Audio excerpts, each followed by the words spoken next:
একজন লোক মেয়াদ উত্তীর্ণ জেলি একটা বাটিতে ঢেলে দিল।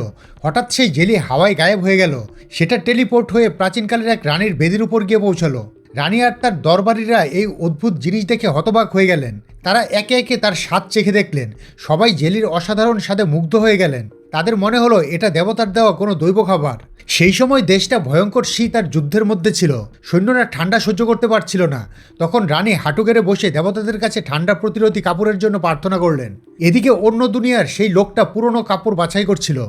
সে একটা একটা করে কাপড় পিছনে ছুঁড়ে ফেলছিল। পরক্ষণেই সেই কাপড়গুলো বাটিতে টেনে নিয়ে রানীর হাতে চলে গেল। রানী আর তার লোকেরা কখনো এত চমৎকার কাপড় দেখেনি। তারা পড়তে উদ্গ্রীব হয়ে উঠল। আর আশ্চর্যের ব্যাপার এই যে কাপড়গুলো তাদের গায়ে এমন ফিট হয়ে বসলো যেন তাদের জন্যই সেলাই করা হয়েছে। তারা দেবতাদের কৃতজ্ঞতা জানালো। অন্যদিকে যখন লোকটা পুরো গোডাউন পরিষ্কার করে ফেললো, দেখলো সব জিনিস গায়েব। তার সন্দেহ হলো কিছু গোলমাল রয়েছে।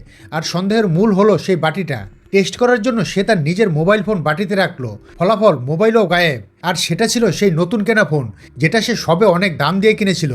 রানী কৌতূহল নিয়ে সেই মোবাইল তুলে নিলেন। ফোনে তিনি কিছু বাজে ভিডিও দেখতে পেলেন। তিনি ঠিক করলেন এই দেবতাদের রহস্য তিনি গোপন রাখবেন। এদিকে লোকটা তার ফোন ফিরে পাওয়ার চেষ্টায় অন্য ফোন থেকে একটা ভিডিও কল করলো। সেই সময় রানী রাজকীয় পোশাক পরে ফেলেছিলেন। সামনের দৃশ্য দেখে লোকটা বুঝে গেল এই বাটি দুটো জগৎকে জুড়ে দিয়েছে। শহরের বাইরে যুদ্ধের গুরুতর পরিস্থিতি দেখে রানী ভিডিও কলে সেই লোকের কাছে সাহায্যের জন্য ভিক্ষা চাইলেন। বললেন সৈন্যদের পর্যাপ্ত খাবার না দিতে পারলে তার দেশ রক্ষা করতে পারবে না। এটা শুনে লোকটা একটা শর্ত দিল।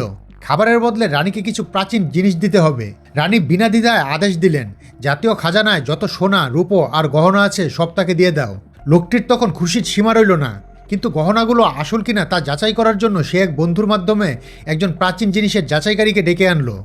70 ঘন্টার পরীক্ষা নিরীক্ষার পর বিশেষজ্ঞ জানালেন এগুলো প্রায় 2500 বছরের পুরনো প্রাচীন নিদর্শন, যেগুলোর মূল্য কম করে হলেও 90 মিলিয়ন মার্কিন ডলার। তখন বুঝতে পারলো যে রানী মিথ্যে বলেনি। লোকটা সেই রাতেই একটা খাদ্য সরবরাহকারীর কাছে গেল। পুরো গোডাউনের খাবার কিনে নিয়ে সব বাটিতে ঢেলে দিল রানী আর তার দুনিয়ার জন্য।